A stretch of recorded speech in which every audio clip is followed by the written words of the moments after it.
नमस्कार, जय भीम, संगनवामी शंगनवामी। उम्मीद करता हूँ आप सब अच्छे हो गए। मैं सम्राट डॉक्टर JP सिंह अम्बेडकर। सर्वप्रथम तो आज के इस वैशाख पूर्णिमा के अवसर पर, त्रिवेदी पावन पर्व के अवसर पर आप सभी देशवासियों को, पूरे विश्व के सभी उपासक उपासिकाओं को हार्दिक मंगल कामनाएं प्रेषित करता हूं। जैसा कि आपको विदित ही है कि आज जो त्रिवेदी पावन पर्व हम जो सेलिब्रेट करते हैं, 3 उपलब्धियां के स्वीकृत में हुई थी। सर्वप्रथम तो आज के अब दिन ही तथागत गौतम बुद्ध को जीवन प्राप्त हुआ था और आज के दिन ही तथागत गौतम बुद्ध को ज्ञान भी प्राप्त हुआ और आज के दिन ही वैशाख पूर्णिमा के अवसर पर ही तथागत गौतम बुद्ध को महापरिनिर्वाण प्राप्त हुआ।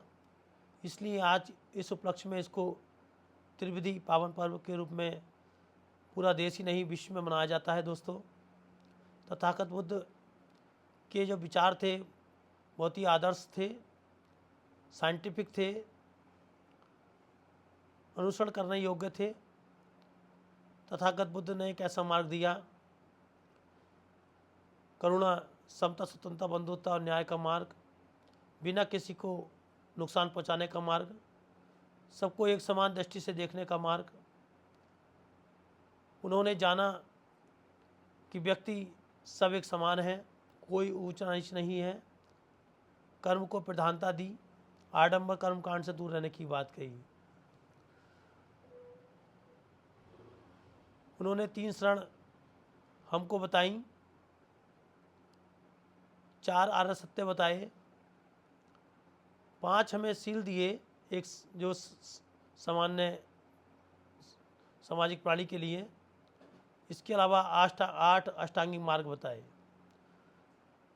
साथियों, यही सब बुद्ध का बेसिक इंफ्रास्ट्रक्चर है, आधार है, मार्ग है, जिस पे यदि कोई व्यक्ति, महिला, पुरुष, बच्चे, बुजुर्ग कोई भी चलता है तो निश्चित रूप से वह अपने लक्ष्यों की प्राप्ति करेगा। इसमें सबसे पहले जो 3 शरण थी, तथागत बुद्ध ने कहा था बुद्धं शरणं गच्छामि, मतलब आप बुद्ध की शरण में जाते हैं। बुद्ध मतलब बुद्धि की शरण में जाते हैं। बुद्ध ने कहा था अपनी बुद्धि का प्रयोग करना है और महसूस करने के बाद सही और गलत का फर्क करते हुए उसमें इम्प्लीमेंट करना है। धम्मं शरणं गच्छामि, बुद्ध ने कहा था किसी की बहकावे में मत आइए। जो पैटर्न दिया है, साइंटिफिक जो पैटर्न है, जो धर्म है, उस पर चलने की आवश्यकता है और उस पर चलकर अपने जीवन का निर्वहन करना है। तीसरा कहा था संघं शरणं गच्छामि, बुद्ध ने कहा है संघ की शरण में जाइए, संघ में रहना है, संघ में बैठना है। जो भी संघ में रहते हैं वह हमेशा अपने लक्ष्यों की प्राप्त करते हैं, हमेशा सशक्त और मजबूत रहते हैं, उनका कोई नुकसान नहीं कर सकता। इस तरह से बुद्ध ने बुद्ध की शरण में जाने के लिए, धम्म में शरण में जाने के लिए और संघ में शरण में जाने के लिए आह्वान किया। इसके साथ साथ बुद्ध ने 4 आर्य सत्य भी हमें बताए। उन्होंने कहा कि दुख आर्य सत्य, जीवन में दुख है। दुख मतलब असंतोष, पीड़ा। जैसे व्यक्ति को जन्म होता है, बुढ़ापा आता है, बीमारी आती है, उसकी मृत्यु होती है, या किसी प्रिय वस्तु का बिछड़ जाना, नाश हो जाना, ये सब दुख है। दुख समुदाय आर्य सत्य है। कोई दुख हुआ है तो उसके पीछे उसका कारण भी होगा। तो दुख का मूल कारण जो है बुद्ध ने तृष्णा बताया है, इच्छा, आसक्ति, लालसा। जो भी हम अपेक्षा करते हैं, लालसा करते हैं और वह पूरी नहीं होती तो हमें दुख होता है। वह अक्सर हमारी अज्ञानता और वस्तुओं से चिपके रहने के कारण होती है। इसके अलावा अगला है दुख निरोध आर्य सत्य है। बुद्ध ने कहा था यदि दुख है और दुख का कारण है तो दुख का अंत भी निश्चित है। दुखों का अंत निवारण बिल्कुल संभव है जब हम तृष्णा यानी इच्छा का पूरी तरह नाश कर देते हैं तो दुख समाप्त हो जाते हैं। इसको ही हम निर्वाण कहते हैं। दुख का अंत के लिए बुद्ध ने दुख निरोध प्रतिपादा आर्य सत्य दुख के मार्ग बताए। वो दुख के जो मार्ग थे वह वही अष्टांगिक मार्ग हैं जो बुद्ध ने बताए हैं। यह सही दृष्टि, सही संकल्प, सही कर्म, यह सब आदि जो मार्ग हैं बुद्ध ने दिए हैं। लेकिन उससे पहले बुद्ध ने 5 शीलों को धारण करने के लिए भी कहा है, जिससे प्रथम है पाणिता पाता बेरमणि शिक्षा पदम समादयामि। किसी भी प्राणी की हत्या ना करना, किसी को चोट ना पहुंचाना, हिंसा ना करना। सेकंड है आदिन्ना दाना बेरमणि शिक्षा पदम समादयामि। बिना दी गई वस्तु के किसी की वस्तु को ना छूना, ना लेना, ईमानदारी से जीवन जीना के लिए उन्होंने कहा है। तीसरा है कामेशु मिच्छाचारा बेरमणि शिक्षा पदम समादयामि। किसी से भी व्यभिचार ना करना, किसी भी लैंगिक दुराचार को दूर रहना, चरित्र में पवित्रता बनाए रखना। अगला है मूषावादा बेरमणि शिक्षा पदम समादयामि। सत्य बोलना, असत्य और चुगली से बचना। अकारण किसी के साथ कोई असत्य, कोई चुगली ना करें, झूठ ना बोलें, ऐसा कहा गया है। अगला है सुरा मेर मज्ज पमाद ठाना बेरमणि शिक्षा पदम समादयामि। शराब या अन्य मादक पदार्थों का सेवन ना करना जो मानसिक आपका संतुलन बिगाड़ दे, जिससे आप अपने दिमाग मस्तिष्क से कंट्रोल में ना रहें, इससे दूर रहने के लिए कहा गया है।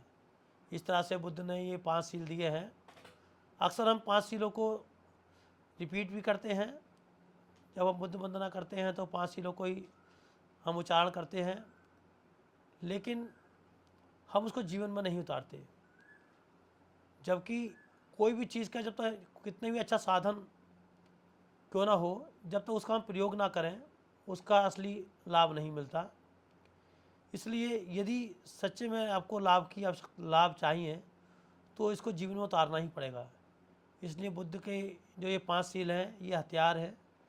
ये ऐसे हथियार है, साइलेंट हथियार हैं, जो इनको आप प्रयोग करेंगे तो निश्चित रूप से आपका जीवन प्रकाश में होगा। आप अपने बड़े से बड़े लक्ष्यों की प्राप्ति करेंगे। किसी भी तरह का किसी भी व्यक्ति से कोई बैर, कोई दुश्मन आपका नहीं होगा। तो इस तरह से हमें 5 शीलों को धारण करना चाहिए। इसके साथ साथ बुद्ध ने सही मार्ग और जीविका चलाने के लिए और अपने सारे दुखों को नष्ट करने के लिए अष्टांगिक मार्ग का भी उल्लेख किया है। तथागत बुद्ध के जो अष्टांगिक मार्ग हैं, जिसमें एक है सम्यक दृष्टि।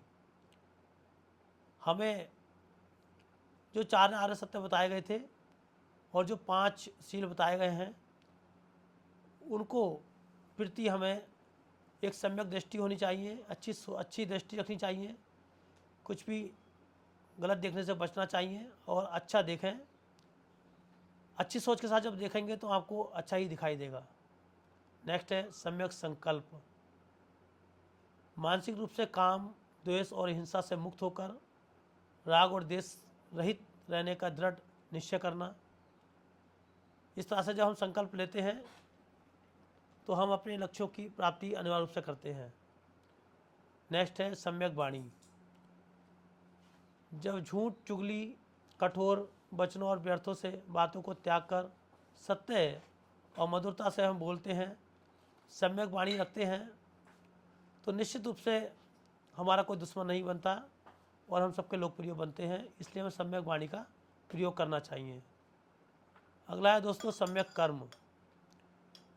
अहिंसा का पालन ना करना, चोरी ना करना, सदाचार युक्त कार्य करना, ये सम्यक कर्म में आता है। नेक्स्ट है सम्यक जीविका।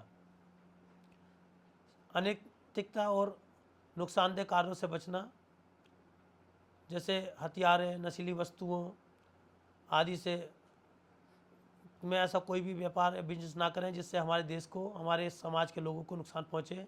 हम अपनी जीविका भी चलाएं तो उसका उद्देश्य बहुत ही साफ़ सुथरा होना चाहिए और जिससे कि हमारा जीविकोपार्जन भी हो और हमसे, हमारे व्यापार से किसी को हानि भी ना पहुँचे, ऐसा हमें प्रयास करना चाहिए। सम्यक व्यायाम। सम्यक व्यायाम जब मन में उत्पन्न होने वाले बुरे विचारों को रोकता है और अच्छे विचारों को विकसित करता है और ये प्रक्रिया सतत हमारे उस पर चलती है, इसलिए अच्छी हमें एक्सरसाइज करनी चाहिए, अच्छी प्रैक्टिस करनी चाहिए, अच्छे कर्म करने चाहिए, अच्छा प्रयास करना चाहिए। जब इस तरह से हम कर्म करते हैं तब भी हम अपने जीवन को उच्च श्रेणी तक लेके जाते हैं। सम्यक स्मृति। अपने शरीर, संवेदनाओं, मन व मानसिक अवस्थाओं के प्रति सचेत और जागरूक रहना। हमें अपने उद्देश्य और कर्तव्य और दायित्वों का अच्छे से पता रहना, उनको याद रखना और उनको ध्यान में रखते हुए कार्य करना। नेक्स्ट है सम्यक समाधि, एकाग्रता भी कहते हैं इसको।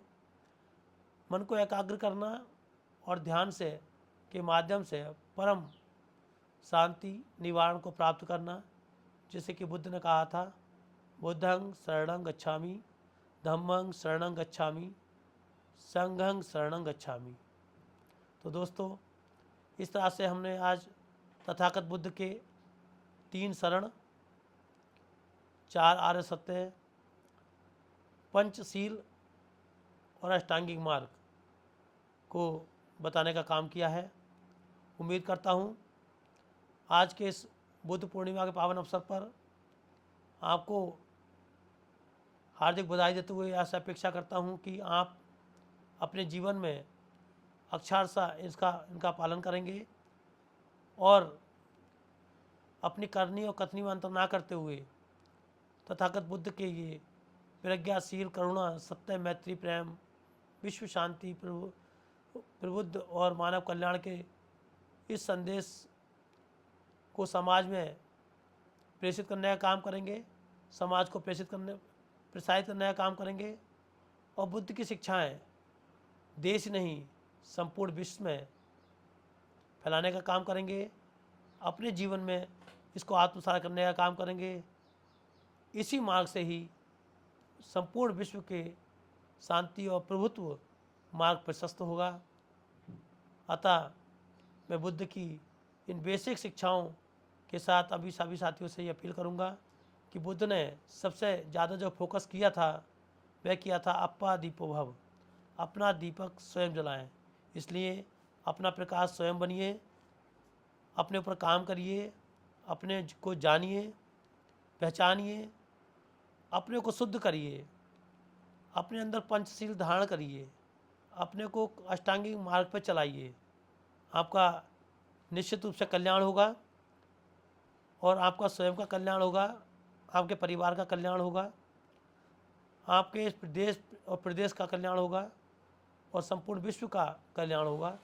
इसलिए तथागत बुद्ध की विचारधारा को जन जन तक पहुँचाएँ, जिससे कि इस पूरे संपूर्ण का हम कल्याण कर सकें। इसी के साथ आज पुनः एक बार फिर आपको आज के वैशाख पूर्णिमा के अवसर पर, त्रिविधि पावन पर्व के अवसर पर आप सभी देशवासियों को, विश्ववासियों को मेरी हार्दिक मंगल कामनाएं प्रेषित करता हूं। मेरे वक्तव्य में कोई गलती हो गई हो, कोई त्रुटि हो गई हो तो आप मुझे क्षमा करें, माफ़ करें। सभी साथियों को नमो बुद्धाय, जय भीम। संघं नमामि, संघं नमामि, संघं नमामि। धम्म।